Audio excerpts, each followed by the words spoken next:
Mercredi, des idées en goguette. Marché ouvert, des idées en vrac. Émission sur Alliance 92, tous les mercredis à 6h45. Rediffusion le même jour à 17h30. Les pensées comme les idées se font et tout n'est peut-être pas perdu. Durant cette période de vacances, les ateliers fleurissent partout à travers les réseaux sociaux et les annonces dans les médias. Ateliers ludiques, animations de vacances, dans des domaines variés. Et il y en aura pour tous les goûts, comme pour les choix. Également les cours de langue, formation pour éveiller les adolescents ainsi que les petits. Évidemment, chaque parent choisit ce qui est mieux à leurs yeux pour leurs enfants. Certes, cela nécessite comme toujours de mobiliser quelques enveloppes car tous ne sont pas à la portée de tout le monde. Mais toujours est-il qu'il y en a de plus chers et d'autres moins chers.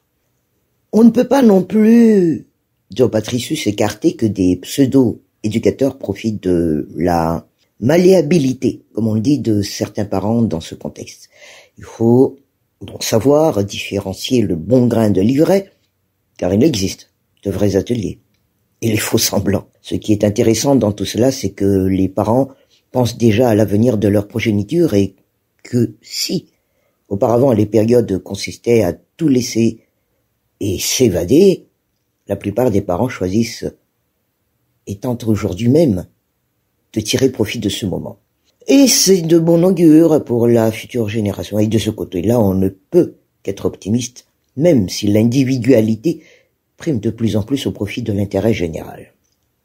Pourquoi ? Car qu'on le veuille ou non, l'éducation est la base de tous.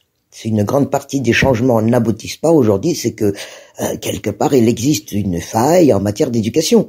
C'est aussi pour cette raison qu'il est important de soutenir toute initiative visant à soutenir le secteur de l'éducation dans le pays. Et il en va de l'avenir de tout un peuple. Et comme le disait si bien l'ancien président sud-africain Nelson Mandela, de son vivant, l'éducation est l'arme la plus puissante que l'on puisse utiliser pour changer le monde. Et pas plus tard qu'hier, justement, l'ouverture de la session extraordinaire de l'Assemblée nationale, une partie du discours du doyen, faite en français, pour souhaiter la bienvenue aux représentants du corps diplomatique, a fait jaser sur la toile. On pourrait comprendre les critiques à son encontre, vu son rang et ses responsabilités à venir.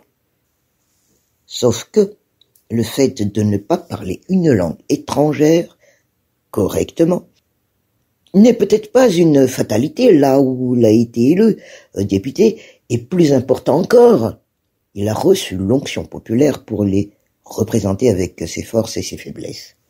Et ça, comme le dit Joe Patricius, c'est le plus important d'entre tous. Mercredi, des idées en goguette. Marché ouvert, des idées en vrac. Émission sur Alliance 92, tous les mercredis à 6h45. Rediffusion le même jour à 17h30.